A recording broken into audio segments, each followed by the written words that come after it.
President Trump was also very tough regarding North Korea, and in this very context, he can count on us.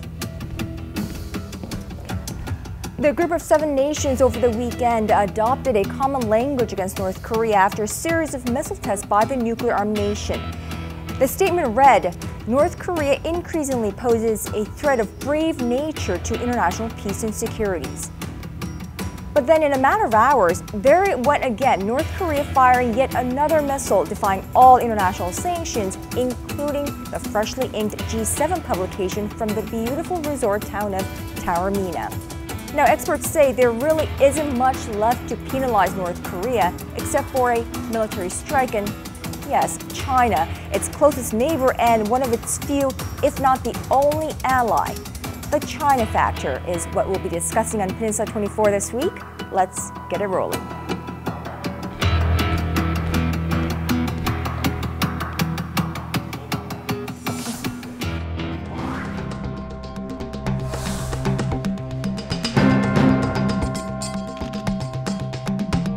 They discussed the challenges that introduces for both countries, but there's a real commitment that we work together to see if this cannot be resolved in a peaceful way.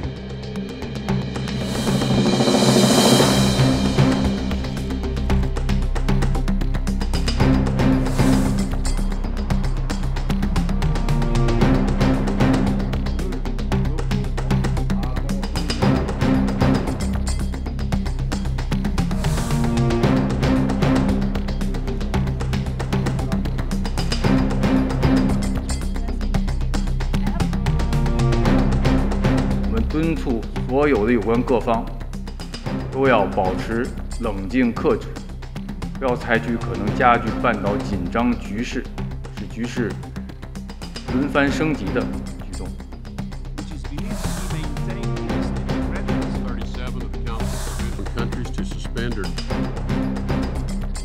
我们最终还是希望得到6方的会谈，因为这是6个对朝鲜半岛问题最有直接关系的国家。但是这是一个过程，我们将根据各方的共识来做好我们的斡旋的和推动的工作。好。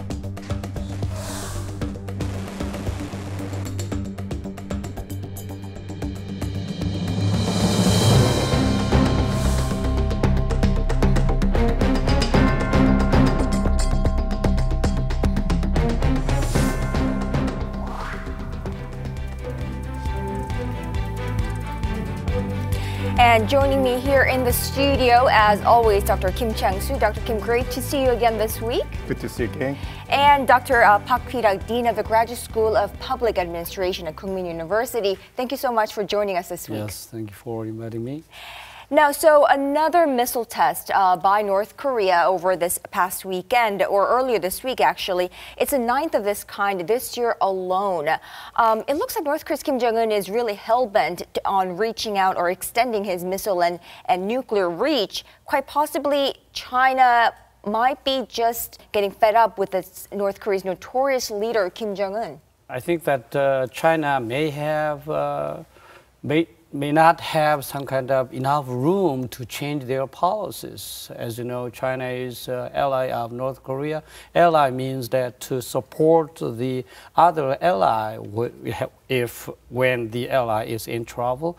So even though North Korea defies Chinese policy or Chinese recommendation, China still supports, and China still seems to be very reluctant to impose economic sanctions. And the intention of the North Korean missile test, many people believe that it is some intention to kind of test the will of South Korea, China, or United States. But I think that North Korea tried to improve its missiles. For example, this test, I believe, is that to test its capability for the precision strike in order to, I think, strike the aircraft carrier of United States. Mm-hmm. And the missile test on the 21st, it was to kind of make sure the reliability of the solid fuel missile. And the missile test of 14th of May, I think it was a kind of long-range missiles of the kind of, they say, intermediate missile. So I think we sometimes try to assume that North Korea may have some political intention to test fire that kind of missiles, but it is very costly. So I think the technological improvement may dominate the intention, I think. Beijing has actually clearly thinned out its patience vis-a-vis North Korea, no question about that. But I think they can still accept the misbehavior or just repeated behavior by the Kim Jong-un leadership, because it is in the strategic interest of China, because China still believes the United States and its allies are trying to contain and encircle Chinese territorial and influence. So as a kind of buffer zone, I know some Chinese experts defy this kind of concepts because North Korea is a small country. It is no longer a buffer zone, but still China values North Korea as a buffer zone to stop the influence coming from the Western powers, United States, Japan, and Korea. So I think that's why China's patience is still there. China will continue to be patient with whatever actions North Korea might take, even from this time on. Right, because of Chinese efforts so far to rein in North Korea, it seems as if there's, it's always taking place inside this very cautiously set limits, if you will, to avoid a catastrophe, I suppose, in North Korea. Now, if China were to really clamp down on North Korea, how far will Beijing go in terms of, bringing in the unruly leader of North Korea? How far will Beijing go to do that? Nobody can be sure, but there have been discussions in South Korea whether China considers North Korea asset or the liability. Some people say that North Korea has become a liability instead of asset, but I think that North Korea is still the very significant asset to China. So as long as North Korea has its nuclear weapons, and I think that China cannot give up North Korea, because the nuclear-armed North Korea would be a very kind of a good buffer zone, as Dr. Kim said, to kind of U.S. containment. So my answer to a question is many security experts here in Korea and the United States, also including China as well, Beijing is willing to apply some tougher economic sanctions vis-a-vis North Korea, but only to the extent that they will not bring a collapse of the North Korean states and its regime. This is a common sense. Right, so if China were to really go far and really decide to clamp down on North Korea and decide once and for all to not just merely pretend or just merely have one foot on the multilateral sanctions, so the UN sanctions, but really go on with this unilateral sanctions, what are some options that China has in order to really crack down on North Korea? I think China has many options if it really wants to denuclearize North Korea, because the North Korea's economy is fully dependent on Chinese economy. For example, if China does stop supplying the petroleum, I think North Korean military equipment cannot operate well, and North Korea has a very kind of a serious difficulty. And also, if China fully cooperate with the UN economic sanctions, I think that North Korea cannot do anything to develop its nuclear weapons and missile test. But the problem is that past kind of years, China expressed its reluctance to impose that kind of sanctions to North Korea. I think that it will continue. We need to see the reality. And we need to our kind of own strategy to deal with North Korean nuclear threat. And that strategy, I think, should be made on the hypothesis that China will not cooperate with South Korea and the United States. China may not be the kind of country we need to seek our cooperation. China may be the kind of North Korean support we need to overcome or we need to deal with. Without this kind of clear recognition, we may not find the effective solutions to North Korean nuclear problem. Well, correct me if I'm wrong, but since the Donald Trump administration came to power in Washington, it seemed as if Mr. Trump was, very, in a smart way, using this trade card to, I suppose, to work with China, to get China on board on the North Korea's nuclear issue. And I think the White House view pretty much amounts to, let's wait and see what China has to do, or let's wait and see what China can or cannot do in terms of, reining in North Korea. Would you agree with that? And would you say that there are, in fact, measures that U.S. is, in fact, playing to get China on board, and is that working? Oh, if you look at the China-U.S. summit earlier, the areas of very optimism because the United States sent the message to China, and China will somehow work for the solution of the North Korean problem per se in general, and also North Korean nuclear issues in particular. But given the more recent developments, the North Korea's nuclear test, missile test, and also the resumption of freedom of navigation operations in the South China Sea, China has began to see U.S. efforts a little bit differently because I think the perception varies over time.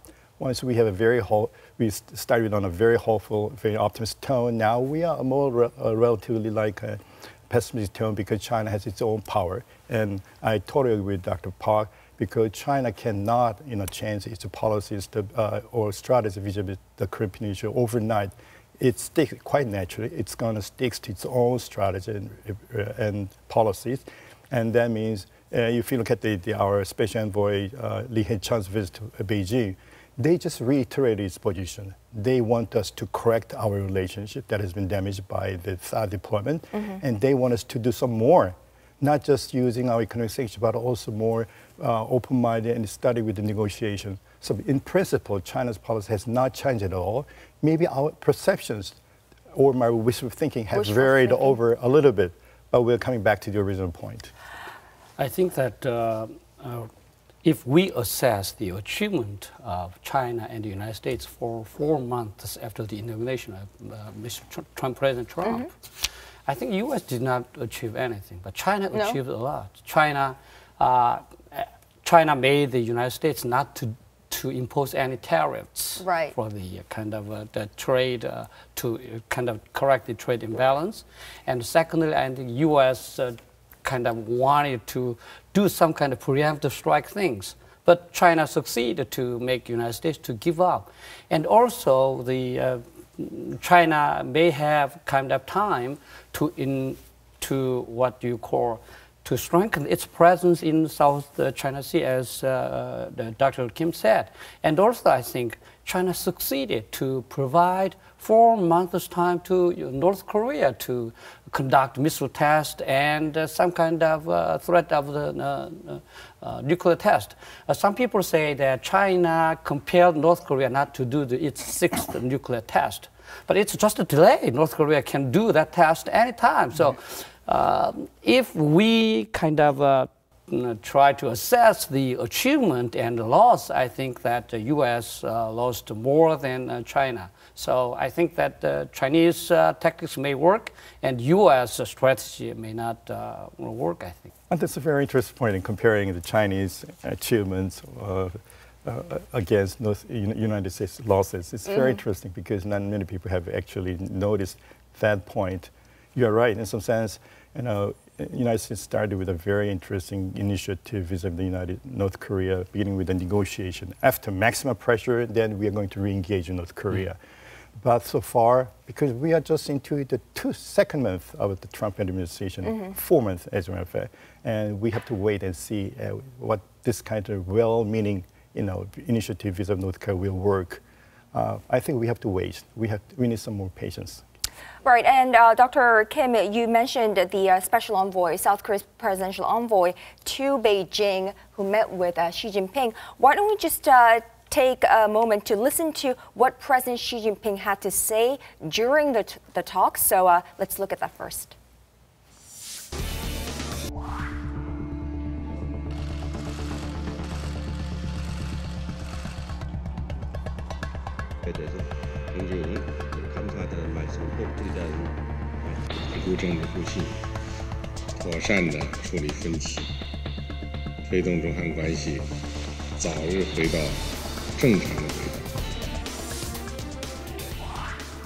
So we just heard President Xi Jinping say that, the divergence, so they want to properly handle this divergence, so to speak, on the basis of mutual respect, understanding, so as to bring the South Korea-China relations back on the normal track.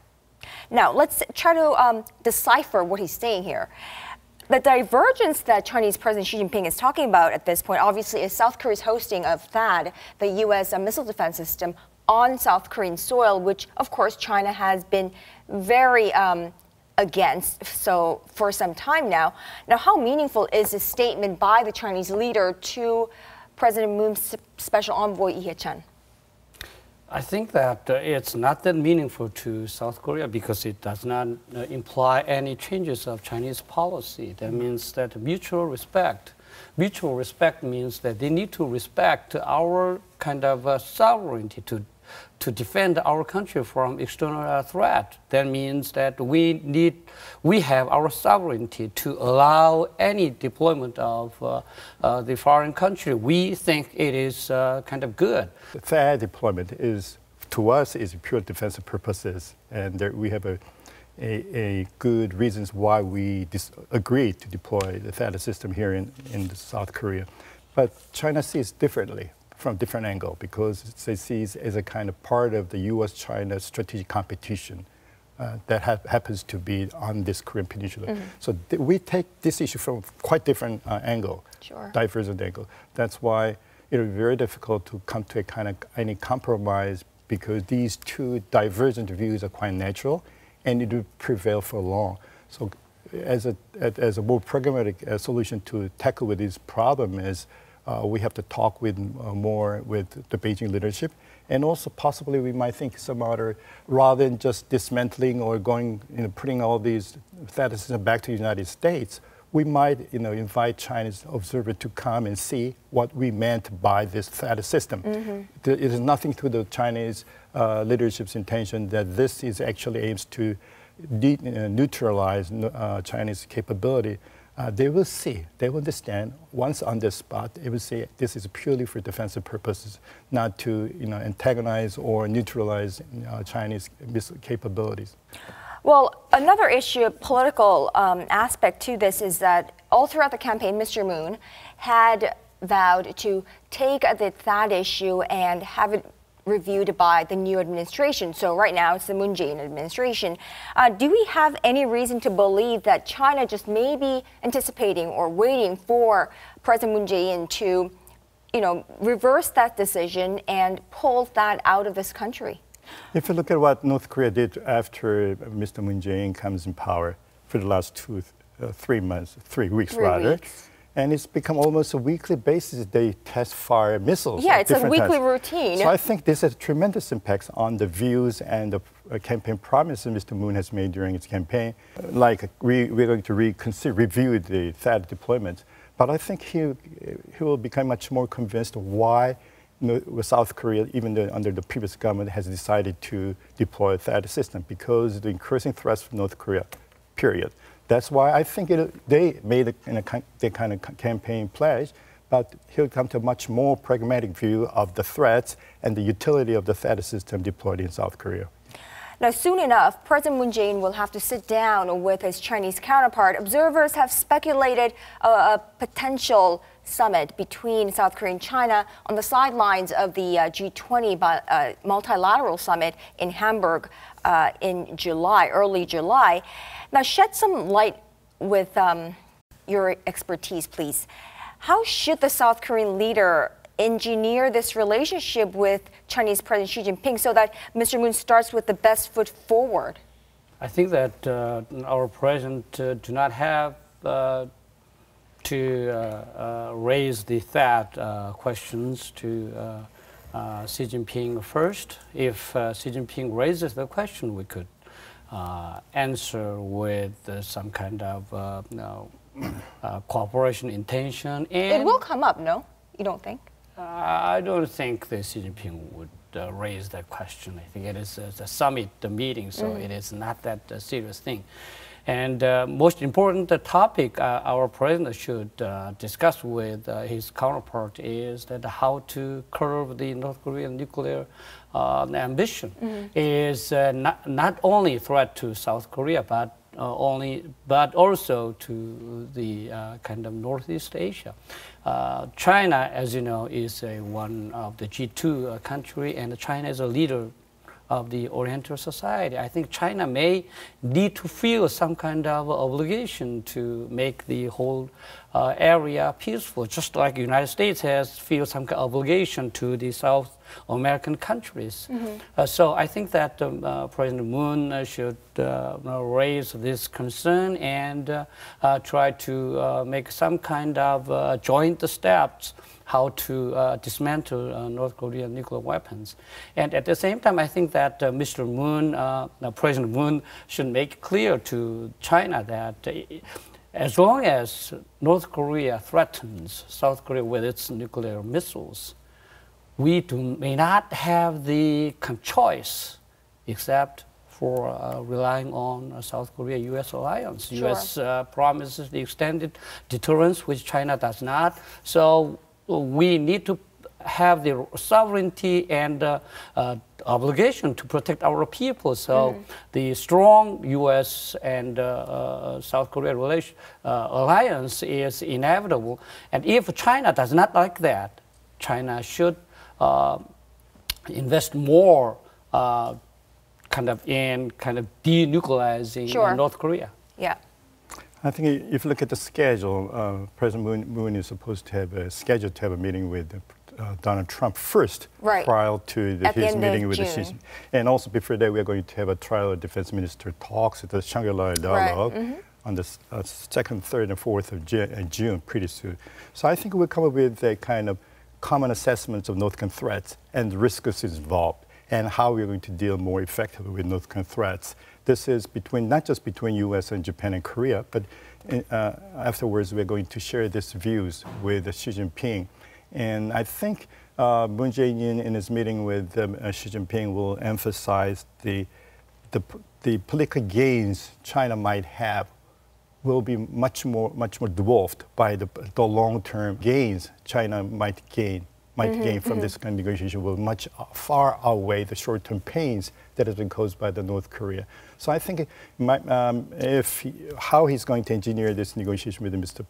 Xi Jinping, I think he will try best to to engineer the South Korea and China relations to look at the brighter side of our relations that have been long-term. It has been called the Strategic Cooperative Partnership. And we have formed this relationship for the last 4 or 5 years, but actually we have not reached any visible achievement yet. So it is probably Mr. Moon and Mr. Xi Jinping get together and talk about the brighter side of our future relationship rather than focusing on the short-term pains caused by North Korean threats. Sure, because this diplomatic relations between the two countries, it reaches back to 25 years ago. So this platform, on this platform of 25 years of friendly ties, I suppose, the two countries could look at one goal, long-term goal of denuclearizing North Korea, peace and stability in the Northeast Asian region, and walk towards that together. And I really do hope that this time around, the two leaders will sit down and have frank talks, really just, have frank talks about the state of this region that we live in. Sure. Well, a lot of diplomatic things for Moon Jae-in. I think every week since his inauguration, we've been saying this, but he has a lot of things in his plate, and North Korean issue, and of course China, and convincing China about this THAAD issue, or getting in terms with it, will be another assignment for him. That's right. All right. Thank you two gentlemen for today's talks. Thank you, Dr. Park, and thank you, Dr. Kim, as always. My pleasure. And of course, thank you for watching and staying throughout. Now, we will be back next week because if it's midway through the week, it's Peninsula 24. If you want to find out what's happening in and around the Korean Peninsula, tune into Peninsula 24.